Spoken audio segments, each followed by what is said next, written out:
নিরামিষ রান্না মনে পড়লেই কেরম কেরম যেন লাগে, ভালো লাগে না। অন্তত আমি তো পারিই না পেঁয়াজ রসুন ছাড়া খেতে, কিন্তু এই রকম তরকারি যদি হয় তাহলে তো ব্যাস হয়েই গেল, শুধু শুধু শুকনোই খাওয়া হয়ে যাবে, ডালও লাগবে না। তো আমি এখানে দেখো সব রকম সবজি নিয়েছি, কচুটাকে একটুখানি বড় করে কেটেছি, বেগুন পটল সমস্ত যা ছিল একটু একটু করে নিয়ে নিয়েছি। তার সাথে অ্যাডিশনাল যেটা আছে সেটা হচ্ছে কাঁঠাল বীজ। কাঁঠাল বীজটা আমার খুবই ভালো লাগে, আশা করি তোমাদের সবারই ভালো লাগে।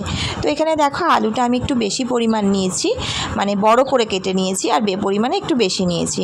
আর ওটার মধ্যে আমি নুন হলুদটা এমন দিয়েছি যেন আর বাকি সবজিগুলোতে আমি নুন হলুদ না দিলেও চলে যাবে।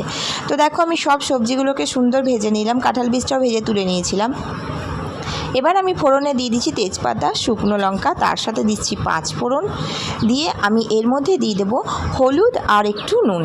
নুনটা অল্পই দিয়েছি কারণ তরকারিতে আগেও আমি নুন দিয়েছিলাম। তার সাথে দিয়ে দিচ্ছি একটু চিনি, দিয়ে এগুলোকে ভেজে তার মধ্যে আমি সব ভাজা সবজিগুলোও দিয়ে দিয়েছি।